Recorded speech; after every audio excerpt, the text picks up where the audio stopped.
Welcome to CRE Unplugged, the Founder Series. I'm your host, Ryan Elazari. The Founder Series is where we spotlight leaders who are reimagining the future of the built world. My guest today has been in the industry for a long time, enough to watch that buzzwords come and go. Ryan Adelman is the CEO of Verantum, a technologies company that you probably may have known previously as Phoenix Energy Technologies.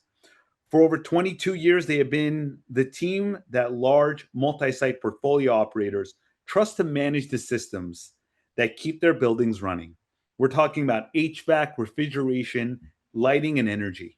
4,200 plus locations and over 2.5 million assets under their watch. This year, they rebranded, and that rebrand is really a statement about where they are today and where they believe building performance is going. Ryan's pitch is the opposite of shining. Get the data right, get the execution right, and never start with the how. We are going to get into the rebrand from Phoenix to Verantum and what it signals, why facilities and energy teams keep shrinking while their portfolios keep growing, why so much smart building technology dies the moment it hits the field, and how a conservative industry comes to trust one company enough to open its entire network. It is a conversation about substance over hype from someone who has earned the right to make the case. And with that, I would like to introduce Ryan Adelman, CEO of Verantum. Ryan, I'm curious, you must be working at your office right now. What's something on your desk that makes you smile every day? Something on my desk?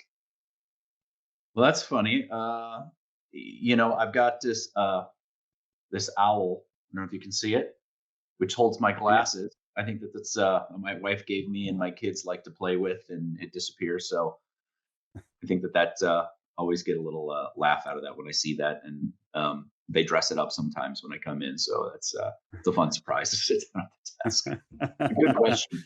Yeah. Yeah, no, I love that. And again, thank you so much for joining us today.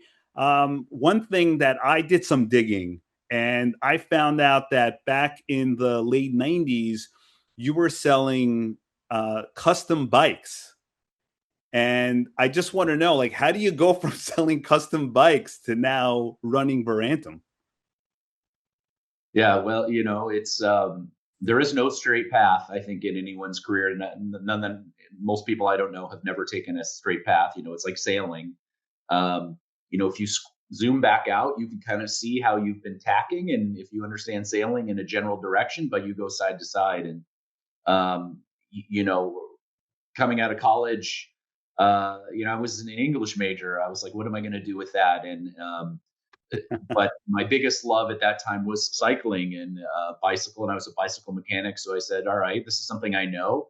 Maybe there's an opportunity for me to start a career in the bicycle industry. And so I just thought about, like, what is my avocation? Can I make a vocation out of an advocation? And I did. I've actually got connected with a startup, a small bicycle company in Madison, Wisconsin, that was making really high-end custom kind of titanium bicycles, and they hired me. And then, that was, I think, the really beginning of kind of my journey into the business world, is, hands-on, seeing what being a fourth employee, and, what it takes to build a company and build value. And, I went through an acquisition, and were purchased by a much larger sporting goods company. And so I think that was really kind of my exposure to kind of the business world. And I think that kind of ignited just a general interest in, like, how do you bring products and solutions and things that people care about, that they enjoy, or that solve problems. And I think kind of that just, I think the path kind of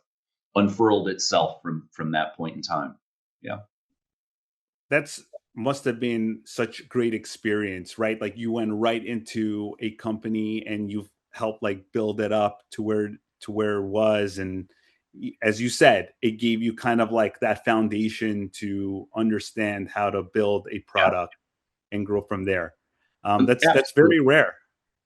It was, I'd like to say that it all was part of the grand plan, but it certainly what, it started with, where do I start my professional career? Well, do what see if there's an opportunity for you to build skills in something that you're interested in. And so that was, get an outstanding opportunity working for a startup, not only to learn tremendous amount about businesses and being on the ground floor. A company that small, you get exposure to every part of the business functionally, but also learning how much you don't know about business and making good decisions. And there were significant gaps in capability and knowledge that I just didn't get. I was an English major. I didn't learn anything about business or accounting or product management or marketing, and I didn't have any of that. So that actually really kind of lit a fire in me. Not long after my experience with that company, I ended up going to graduate school, to business school. But I was hungry for it, right? I saw like, hey, look what this company maybe could have been and how I could have contributed more had I known more about, basically had just kind of the basic business toolkit. And so, that was something that really made me hungry to want to learn best practices in terms of all those functional areas of business. So, yeah. Yeah. And speaking about business functional areas, you've built Verantum and 20 years ago, it was called Phoenix Energy Technologies. Yeah. You built that into a trusted name, and now you've traded into a word that nobody really has heard yet. So Sure. What does Verantum say about you that Phoenix could no longer share? Sure. So Phoenix, the founding team, this was about 22 years ago, started the company, and really they really built the core of the company around the value propositions of comfort management, improving comfort in buildings, and then over time also improving energy. So energy, what we call optimization, so reducing energy expense through finding opportunities to change the settings in HVAC, lighting, and then later on refrigeration equipment so it runs more efficiently and reduces energy expense. And that was really the identity of the company for 20 years in multi-site buildings. But I think when I joined then Phoenix 6 years ago, it was pretty clear to me that there was a pretty big opportunity that we were missing, and that was kind of this concept of asset health. And so really kind of your ability to improve comfort and additionally inventory integrity, things like refrigerated perishable items, is limited, and improve the energy expense. So optimize is limited by the health of those assets. So, and the reality is, certainly in the markets that we serve, which is multi-site commercial, right? It's retail, grocery, convenience store, outpatient healthcare facilities, gyms, right? Things like branch banking. The reality is that there is a tremendous amount of deferred maintenance. And so you have a lot of equipment that is not healthy, that is maybe even really broken and not even providing cooling or heating. And you don't know it until you get to the hottest days of the year or the coldest days of the year. And so I saw that as not only a limitation in our ability to improve comfort and energy expense, right? That puts a cap on in terms of what you're able to do remotely as the monitoring and optimization platform.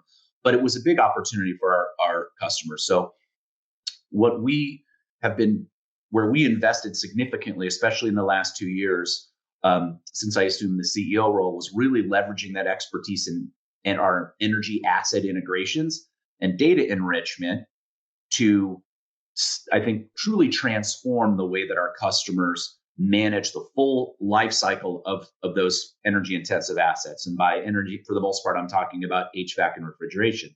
So everything from preventative maintenance to repair to asset replacement. And that has been such a significant expansion in our capability and our remit as a company.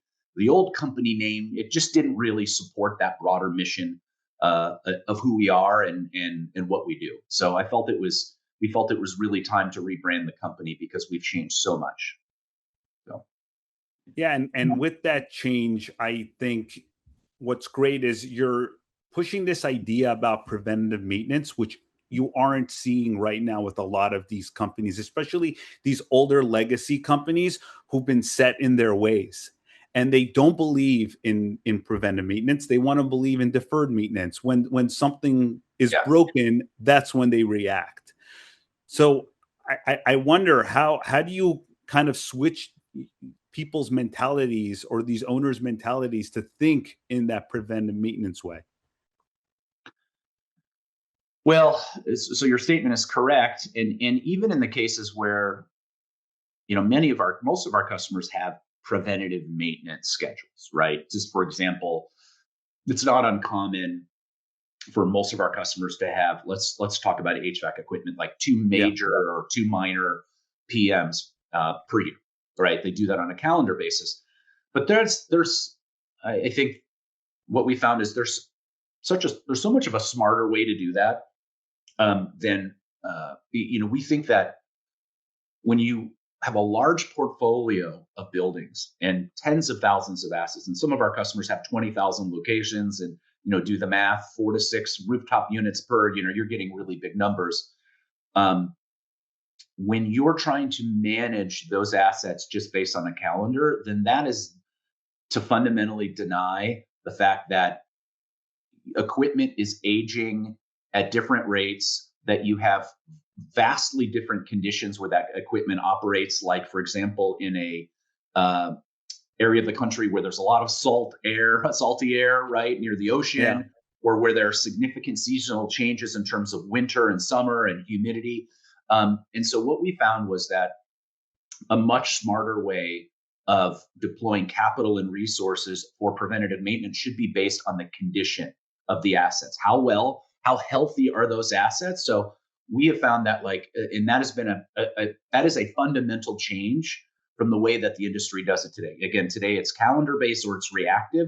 So now we can tell our customers, hey, spend your money on preventative maintenance where it's needed. In some cases, you may not need two majors and two minors per year. You have these, equipment, we call these the vegans, that live this, they have, the contractors do extremely good work on that equipment. It may live in a more temperate environment. In other cases, you've got kind of the chain smoker of equipments that live a really hard life, and they may need even more preventative maintenance. And so our approach is to say, don't use a calendar. Certainly don't wait around for things to happen and it's whack-a-mole, because then, that's when you start to get 80-degree plus, temperatures in your stores, and, you're shutting down stores, or, you're losing refrigeration to cases. Use the data. And then, whether it's us or another vendor to tell you based on what they're seeing in the data, that's when you deploy capital to provide maintenance to those assets. And then the net is you're seeing a significant reduction in unplanned and emergency repairs. And with the technicians that are on site and they need to be reactive for for these situations, how do you go about to make sure that they can be able to learn and do the things that they need to do in those type of situations that you mentioned before? Well, I mean, the scenario, we could probably spend an entire kind of segment talking about the challenges that field services personnel experience in the industry. It's been well covered. I think there's a significant shortage just in terms of the volume of technicians, and there's also been a big brain drain. Right, you have a lot of experienced technicians with 20, 30 years retiring, and so that's a major problem and a challenge, and particularly in summer. Where we have a major heat wave, a heat dome going over the country right now, and that's causing major issues for our customers, right? And so technicians work 80 hours a week plus, especially on the refrigeration side. And so I think the opportunity for opportunity for Verantum is to make life as easy as possible for the limited technicians with maybe more limited knowledge, and we do that in a couple ways. The first is by providing telemetry data on the assets that they are being called to fix, available on mobile in their hands, so they can see and know which units are struggling or causing the issue. And they can have access to all the telemetry data that you get like out of the building automation system mobily, even before they leave their office, right? And so by contrast, the status quo today is a technician is getting a work order ticket saying it is too hot, right? Or I've lost cooling to a case, but they have no idea which case or which HVAC units are are the problematic ones. And so a significant amount of their time is just finding what is the unit, right? And also they don't have, especially if it's a third party technician, they don't see the data, right? They don't see how is the asset performing right now, what alarms are coming off of the equipment. Is the repair that I made, did that solve the problem? It may, on the surface, but am I getting, the temperature air that is being required by the space now that I've made a fix? So we because we manage the integrations with all of those energy intensive assets on a continual basis, and we have time sensitive data, time series data, that is, we make that available to the technician in the field so they can see exactly what needs work. We're rolling out diagnostics so we can also tell them this is a 92% probability that the fix is this, right? Dirty coil, needs low refrigerant charge, so that we can move them in the right direction. And that helps solve some of the knowledge gap. And then we can verify the fix before they leave the site, which is not only good for the customer to ensure that the problem was solved, but so the technician doesn't have to come back, which is a major impact of the profitability of their practice. And so, I guess in summary, you've got to create a situation where it's very easy for the technician to have information and to know what to do before they get to the location and before they leave. That's the big difference. I think that's really the keys to make it easy for them, because Yes. in my past role as an asset manager, we were setting up all these systems, like a boiler management system, for example, Yeah. and it would give alerts, but it wouldn't give the exact issue, or they wouldn't give the information that you're providing, and then the technicians would get kind of discouraged, or they wouldn't want to use the system anymore Yeah. because of that. So I think that's really important. Like you need to make it easy, and you also need to do some training to kind of help them feel like they understand the system, so they could be comfortable with it and then take care of all the issues that are at hand. You're absolutely right. So, not only is it the detection of the problem, right? But it's the diagnostic. Here is the likely fix. But take it even a step further to your point in terms of, a technician may not be certain, they may not fully know what is the workflow to solve this problem, or maybe change refrigerant on this unit. And so we partnered with, this is publicly announced, a company called XOI that has, we think, one of the best in breed field services workflow applications. And so we're integrating our telemetry data and our insights with that application so that a technician in the field has a custom guided workflow exactly for what they're doing. And it makes it incredibly easy for them to know at every step, what do I do? You have the metadata on the asset, so you know the specific detail, what filter type, what belt, right? You can image and capture and prove and verify your work at all the various steps. And so this is part of kind of our effort to invest in not only our own IP and technology, but partnerships that make it significantly easier for technicians to do their job efficiently, quickly. And so we measure, like, KPIs are reduced mean time to fix, like reduction in repeat truck rolls, right? And then obviously reduction in store closures and a reduction in emergency repair budgets. So it's a significant change in the way that these facilities are managed. That's really great, and I think really this is where the future is heading. And talking about the future, or we're in the present, every vendor in the built world right now is suddenly an AI company. You've been doing it for years, and you refuse to lead with it. Why? Yeah, we've been particularly thoughtful about this topic, and I think the reality is that it has taken what was Phoenix Energy Technologies, now Verantum, decades to build a reputation. And as kind of the new name connotes, Verantum is Verus, so the root Verus is truth, right? And Antum is kind of like a riff on quantum, so quantified. So truth quantified is really the core of who we are, and I think the reputation that we've built. And so it would be very much, I think, out of character for us to jump on an AI washing bandwagon to say we're suddenly an AI company. And the fact is, we've been using deterministic models and things that you would categorize as AI for 15 years, right? And so I think what we recognize, and additionally, we are absolutely, we haven't buried our head in the sand. We are absolutely, we've been evaluating the different types of agentic technologies and AI tools, and we are implementing them and rolling them out in our business. So we don't have our kind of head buried in the sand, but we're not leading with it. And most of our customers really don't care so much how. So agents and AI, and whether it's deterministic or it's a learning model, I found that our customers really don't care so much how we do something. It's the why we're doing something and the results, right? And so, in addition, most of our customers are pretty cautious, right? And they operate with, I think, conservative principles, right? And so, Yeah. selling an AI black box without significant transparency, it just isn't consistent with our brand and our philosophy, and it didn't make sense for us to take that approach. I think the other thing that a lot of these companies are missing is you need to make sure that those companies have their data structured or set up first. And then I think one thing that even for myself in my everyday life, I think it's become important before I use AI is what are my workflows? What are my tasks that need to get done, and how do I get from point A to point Z? And that's what people aren't talking about.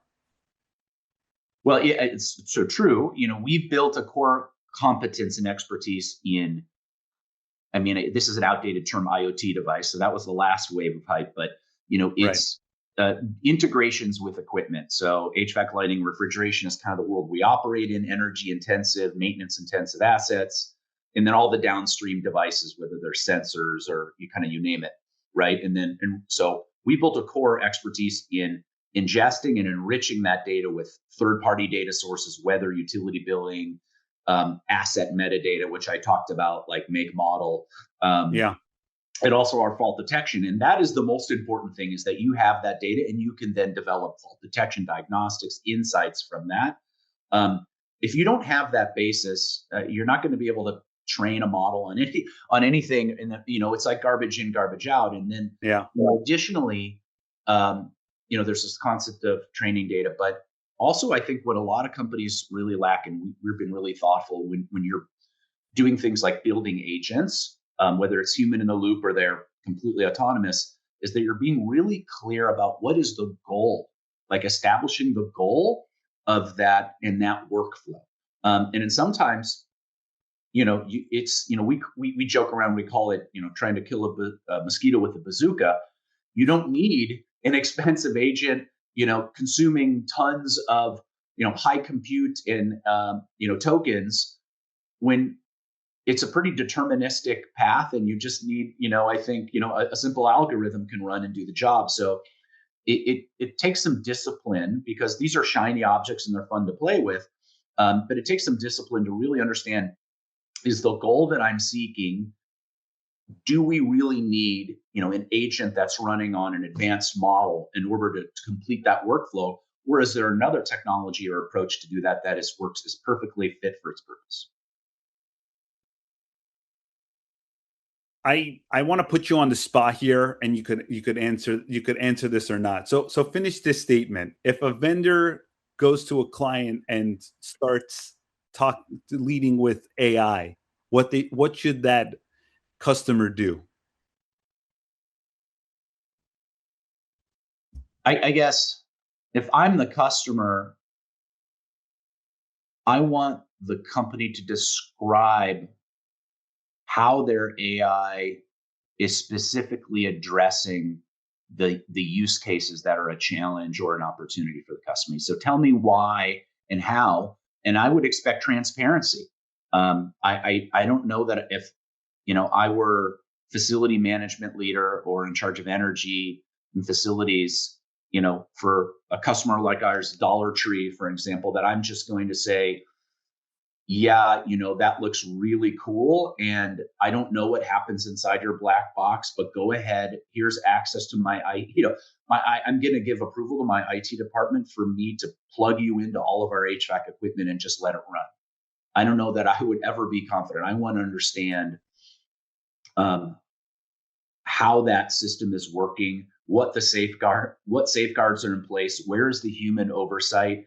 But I also want to make sure that this isn't a technology that's looking for a solution, that it is really something that is needed to solve basically the use case or the need that the customer has. And I think in a lot of cases, unfortunately, companies, people get maybe some knowledge or experience to build, a learning model or something, and they're looking for a use case, right?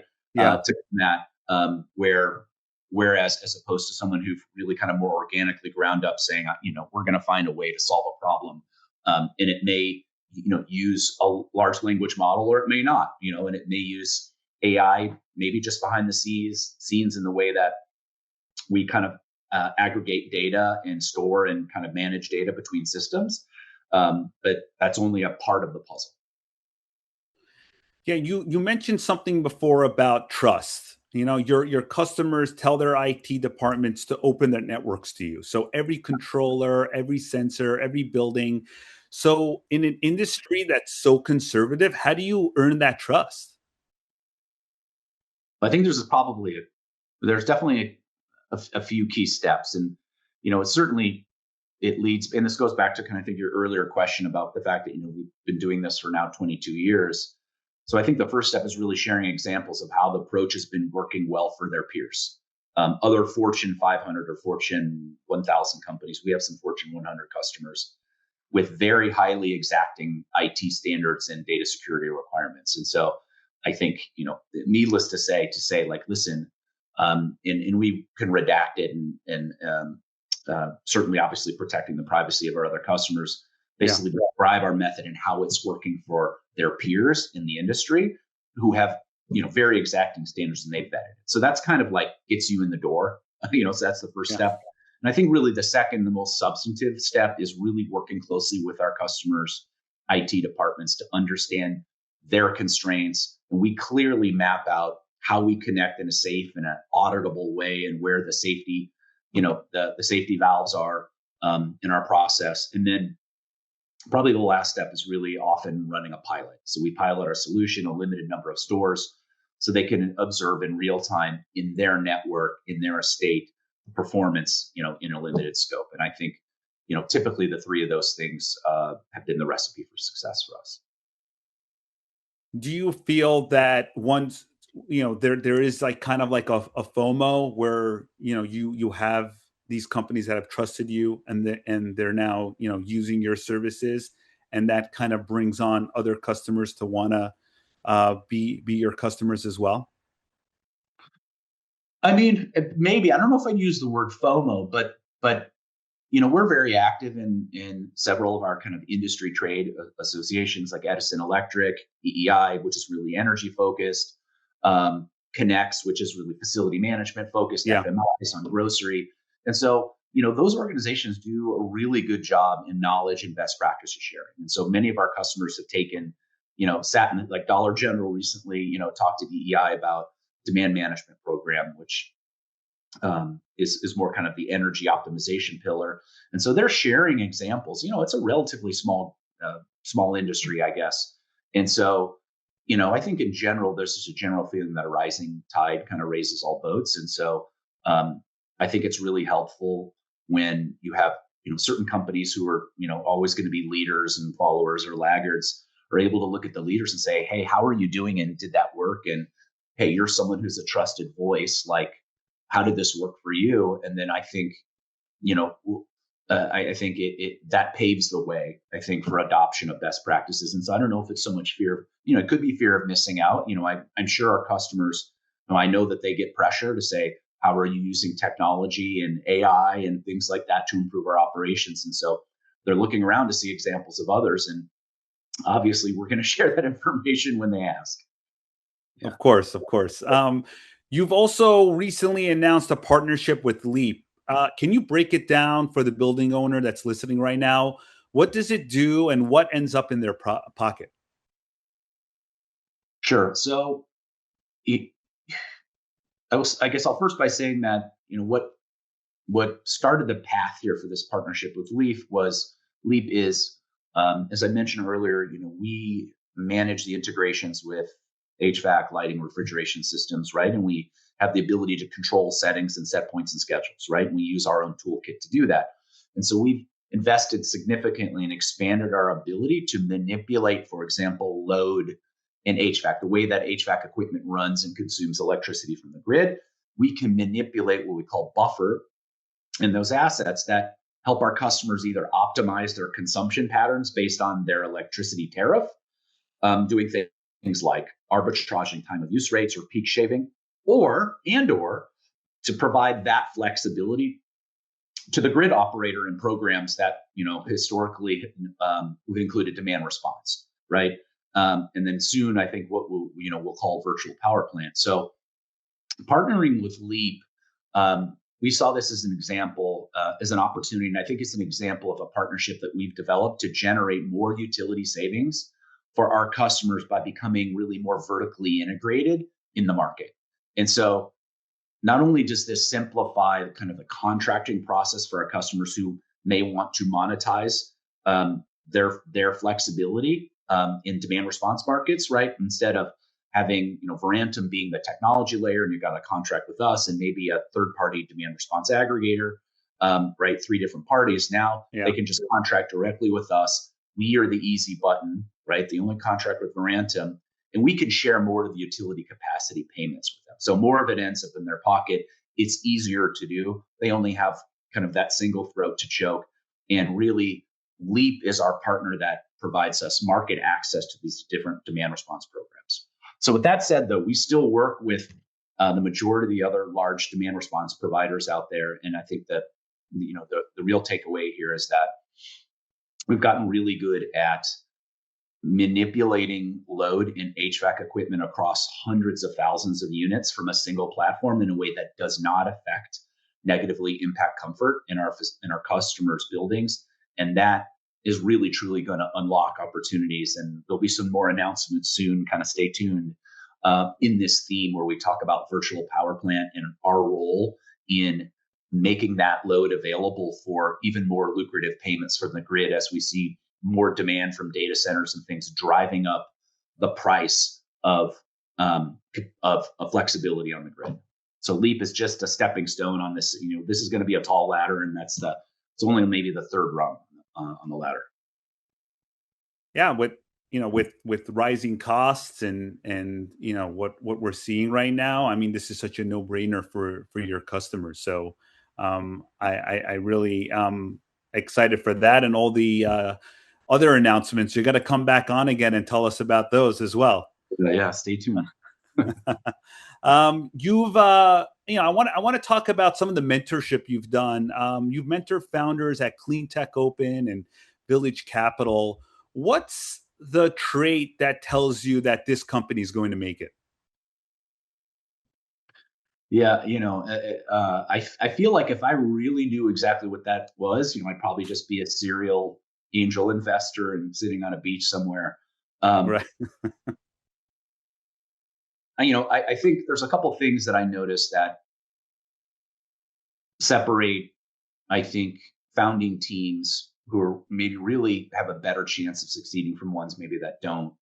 And I think the first is really kind of founders who focus on a real problem and truly see a gap, not because they want there to be a gap, but they really, they have some personal experience working in an industry. Not just like, hey, let's, like I had friends and people I knew, like when, I forget what the term was, finance tech, when that became a thing, and they said, all right, let's do that because that's the next thing. But they didn't have any experience and knowledge of, working in, finance tech and just jump on a bandwagon. So what I see is people who've maybe worked in a space and they have an informed opinion about what's not working, what's not serving a particular set of users. And again, as opposed to, maybe building a technology first and then trying to find the problem, which I kind of referenced before. And I think you see a lot of that. So it's really a focus on the problem, the gap, and they've got credibility because they know that space. And I think two, founders who have invested a ton of time in the primary research, they intimately know the market, their target customers.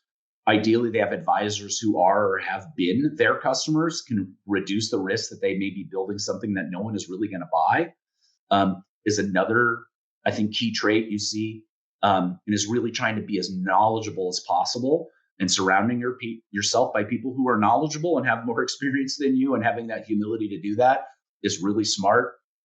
And then I think the last thing, which is key, is really a keen focus on the unit, not like the unit model economics and the math needed for success. And it's clear and audible early on from the start, and all of their assumptions, rather than, let's just see if we can work, get it to work, and then we'll figure out how to make a margin on it later.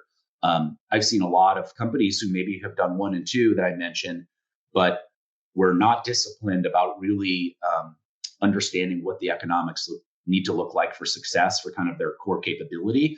And then they find, however many venture money that they've burned through at the end, that, hey, there was a problem. We knew the user, we were knowledgeable, but the economics were 10x off what we thought they were. And so really putting the effort in the very beginning to really understand what the economics need to be for success is a sign that I think a team is on, knows what they're doing. I think those are all great points. And I think right now, what I'm seeing is, especially in the real estate sector, is you've got a lot of technology people trying to solve problems in real estate without having that real estate knowledge. Yeah. And I think that's kind of the struggle that a lot of these companies are having, is they need to really know like real estate. Like for me, like I started off as a property manager and kind of worked my way up as an asset manager, and then kind of understanding the portfolio as a whole. I think if I didn't have that foundational knowledge, I wouldn't be able to make these strategic decisions that I was doing every day. And I think that goes along with building a new company. And as you said, you need to know what you're solving. And without that, you're kind of in trouble. Yeah, exactly. So it'd be like you, with your background and experience in built environment, saying, hey, I think space travel is really hot right now, and there's a lot of money going into that. I'm going to Yeah. whip up a really impressive slide, and, and I'm going to, whatever, I'm going to get into this space. And so I think that would be challenging for you, because you don't have, a good baseline of knowledge, of connections, of other players in the space who've come and, succeeded and failed, and you can learn from their failures. It's not to say that there aren't some people who've been successful doing that, but I think that's like buying a lottery ticket. Yeah, 100%. Well, this podcast is called CRE Unplugged, and with everything on your plate, how do you unplug? Yeah, so I'm very fortunate to live in Northern California, here in Marin County, just north of San Francisco, which is the birthplace of the mountain bike. For those of you in the know, and so as you mentioned earlier, I used to work in the bike industry. I'm a big cyclist, so I'm fortunate enough to jump on my mountain bike and literally roll out my driveway and be 2 minutes from trails. And so it's getting out. We're pretty close to the ocean. Getting out on trails, getting up on Mount Tam here in the redwoods and the ferns is kind of my happy place. So whatever chance I get, I'm out on the trails. Do you feel that with you being on the trails, it kind of helps you kind of get away from your everyday work, and kind of compartmentalize everything, and relax, and not have to think about work on a sometimes daily... yes. So yes, absolutely. Sometimes, and that's just part of mindfulness and trying to be in the moment wherever you are. Right. And that's a practice, right? And so yes, but also I find that my clarity of thinking and problem solving when I decide to think about work topics is unparalleled. When again, and this has been scientifically proven, you have your blood pumping, you bring a lot of oxygen to your brain. You don't have other, I think, distractions that, that I think are, that are difficult to focus, when you're in an office or working from home. And so some of my most clear thinking about our company and solving problems happens when I'm on the bike. And many times I come home and I'm like, get the pen out and I write this down because I don't want to forget it. So sometimes, yes, absolutely. I'm just like, look at that fern and be here and think about that fern, or notice this beautiful waterfall, or how this trail looks different today that I've ridden 50 times. And other times it's like, I'm going up a long climb. I've been climbing for 40 minutes. I'm starting to think about something in a clear way that was difficult to do when I was in a meeting with 8 other people. So it does both. That's really interesting, and I got to do that more often. I think when I go running, I'm more thinking about when is it going to be over than thinking about like what I want to do. Yeah, I think than thinking about work, but that's a great exercise, and I really like that you shared that. yeah. Well, this was such a wonderful conversation. I really enjoyed this. For our audience listening, where can they find you? Verantum.com. Verantum.com. That's where they can find us. That's the website, and then obviously you can look us up on LinkedIn. And we publish a lot of content and try to be a thought leader. So I think those are the. And then for those of you who are in our space, we are very active in our industry trade. So again, the EEI, Connects, FMI, a number of other conferences. We usually have a pretty big presence. Are you going to be at Future Built in November? We are not, unfortunately, going to be at Future Yeah. Built this year. No, we're not. That one. Okay. All right, yeah, because I thought maybe we could see each other, but anyway, yes, Ryan Adelman, thank you so much for joining us today, and we wish you all the success, and we're very excited for all the other partnerships that you're going to Yeah. announce soon. Yeah. Thank you. Nice chatting with you. Appreciate the interest. Yeah, be sure to stay tuned for my recap.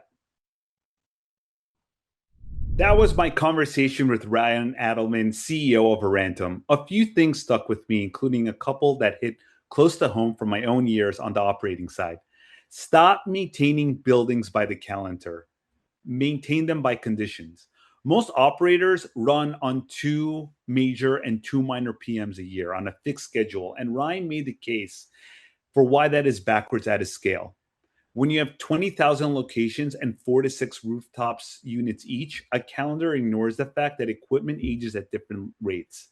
He had a great way of putting it. Some of your equipment is a vegan living and an easy life in a mild climate, and some is a chain smoker running hard near the salty ocean air. Let the data tell you where to spend and cut the unplanned emergency repairs that shut stores down on the hottest days of the year. Fail in the demo. It fails in the hands of the technician. This one I lived. As an asset manager, I set up systems like boiler management systems that fired off alerts but never told you the actual problem. So the techs got discouraged and quietly stopped using them. Ryan's whole approach was attack at the gap, put the telemetry in the technician's hand on mobile before they leave the office. And their XOI partnership takes it further and with guided step by step workflows. That metric that matters is mean time to fix, repeat truck rolls, and store closures, not how slick the dashboard looks. If a vendor leads with AI, ask why and how, and then watch them squirm. Ryan refuses to call Verantum an AI company, even though they have used it for over 15 years. The name itself, Veris plus Quantum, means truth quantified, and that is posture. His point, customers really don't care whether it is an agent or a simple algorithm. They care about the results and the transparency. And none of it works without the boring part first, the structured and rich data. Garbage in, garbage out. Or as he put it, do not kill a mosquito with a bazooka. In a conservative industry, trust is the actual product.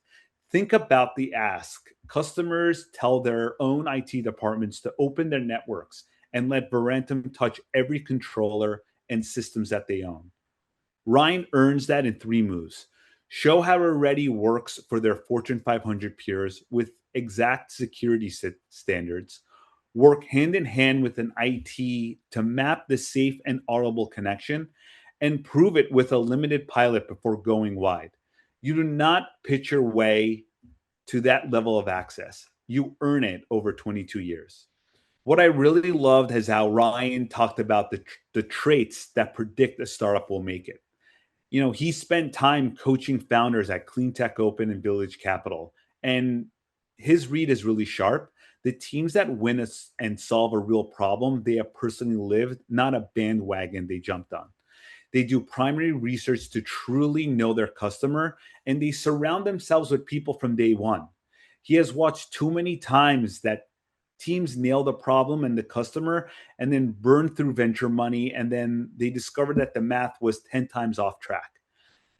It tracks with what I see in real estate too. Technologists trying to fix a CRE problem without ever having to live it. And where does Ryan do his own clearest thinking? On a mountain bike. He lives in Marine, rolls out his driveway onto the trails, and finds that 40 minutes into a climb to a problem he could not crack in a meeting with 8 people, and how that really just suddenly entangles itself. Sometimes he gets home and grabs a pen before he forgets. It's truly amazing how, when you take yourself out of the setting, a work setting, you can get really great ideas and then input it to your everyday. Well, that's all the time we have for today. Thank you again to Ryan Adelman, CEO of Verantum. Please subscribe, rate, and review wherever you get your podcasts. If you have any questions that you want us to answer, you could reach us at our website, www.creunplugged, or you could email us at info@creunplugged.com. See you next time, and keep your conversations real and unplugged.